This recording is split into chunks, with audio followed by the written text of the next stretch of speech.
नमस्कार, एनडीटीव्ही मराठीमध्ये आपल्या सगळ्यांचं स्वागत। मी प्रज्ञा। दुपारचे 2 वाजतात आणि बुलेटिनच्या सुरुवातीलाच महत्त्वाची घडामोड।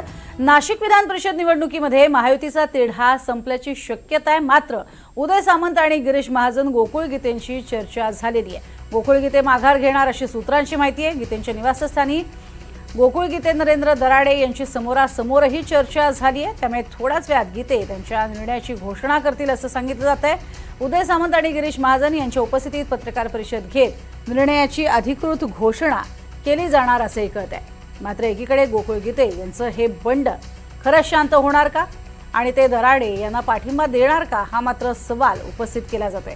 या दरम्यान बाप काढण्यावरनं दराडे यांचे पुत्र कुणाल दराडे यांना सुद्धा गोकुळ गीते यांनी सुनावलेलं आहे असं कळत आहे। मात्र यानंतरही गोकुळ गीते यांचं बंड शमतं का, मुख्यमंत्र्यांनी दिलेला नेमका निरोप काय आहे, हे मात्र आता जाणून घेणं गरजेचं असणार आहे।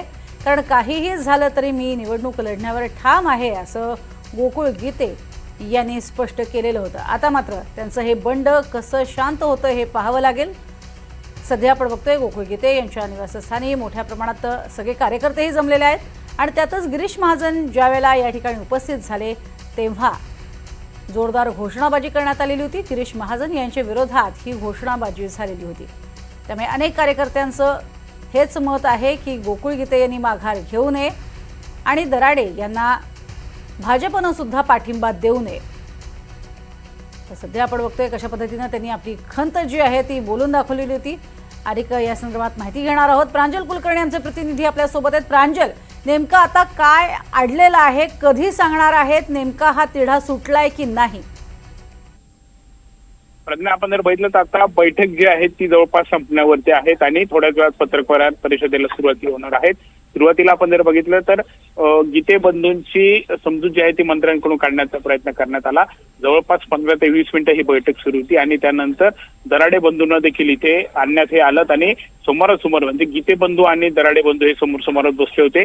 मंत्र्यांच्या उपस्थितीमध्ये ही बैठक झाली। शिंदे सेना असतील किंवा इतर भाजपचे पदाधिकारी देखील यावेळी उपस्थित होते आणि समोरासमोर बैठक झाली। नाराजी दूर करण्याचा, गोकुळ गीते यांची नाराजी दूर करण्याचा, त्यांची मनसुबे करण्याचा सर्वतोपरी प्रयत्न जो आहे तो करण्यात आला। दरम्यान याच बैठकीमध्ये आपण जर बघितलं तर कुठेतरी माझा बाप काढला यावरून गोकुळ गीते हे आक्रमक देखील या बैठकीमध्ये झालेले होते आणि यावरून देखील मंत्र्यांनी देखील समजूत जी आहे ती दराडे बंधूंची काढलेली आहेत की निवडणुका आहेत, मात्र या दरम्यान एक कोणाचा बाप काढणं हे योग्य नाही अशी देखील समज जी आहे ती देण्यात आली। दरम्यान आता जर बघितलं तर ही बैठक जी आहे ती जवळपास संपण्यावरती आहेत। पत्रकार परिषदेला सुरुवात होणार आहेत आणि या पत्रकार परिषदेमध्ये आता गोकुळ गीते यांची नाराजी दूर झालीत का, ते नरेंद्र दराडे यांना पाठिंबा देणार का, हे बघणं महत्त्वाचं ठरणार आहे। त्या पत्रकार परिषदेमध्ये भूमिका जी आहे ती स्पष्ट होणार आहे। दरम्यान जर गोकुळ गीते यांनी पाठिंबा दिला तर नरेंद्र दराडे यांना ही निवडणूक जी आहे ती सोपी होणार आहे।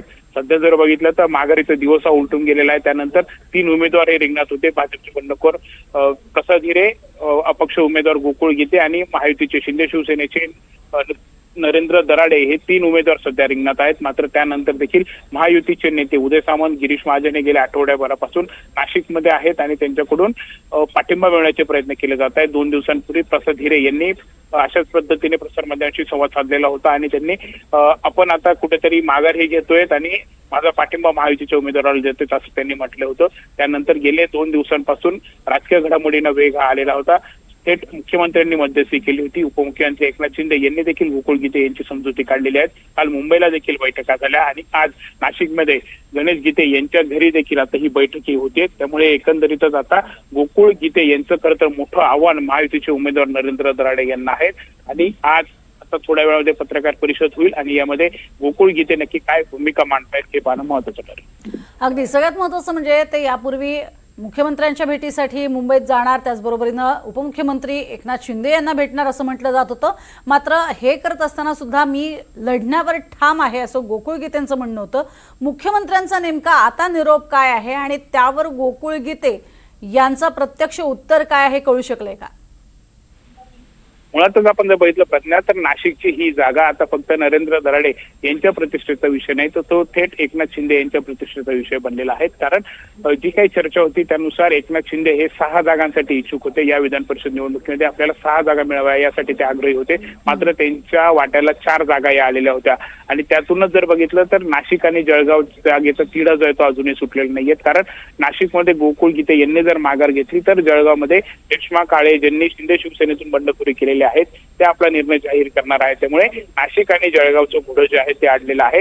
नाशिकची जागा जर बघितली तर एकनाथ शिंदेंनीच आता ही जागा प्रतिष्ठेची केलेली आहे. एकनाथ शिंदे यांनी जवळपास 3 वेळा गोकुळ गीते यांच्याशी संपर्क साधलेला आहे, त्यांची नाराजी दूर करण्याचा प्रयत्न केलेला आहे. यासह नरेंद्र दराडे यांना तुम्ही पाठिंबा द्या असं देखील त्यांनी त्यांच्याकडे मागणी केलेली होती. त्यामुळे आता बैठका देखील झालेल्या आहेत. कुठेतरी दुसरीकडे आपण जर बघितलं तर स्वतः म्हणजे गोकुळ गीते यांनी जर पाठिंबा जर दिला, त्यांनी जर माघार घेतली तर ती इच्छेने ते देणार आहेत की त्यांच्यावरती काही दबाव तंत्राचा देखील वापर करण्यात आलाय, हा देखील प्रश्न जो आहे तो कायम आहे. त्यामुळे आता पत्रकार परिषद होईल आणि यात काय नक्की भूमिका मांडली जाते ते पाहणं महत्त्वाचं ठरेल. अगदीच तुर्तास धन्यवाद. या संपूर्ण माहितीसाठी तुमच्याकडनं सगळे अपडेट्स आम्ही घेत राहूच. मात्र सध्या आपण बघतोय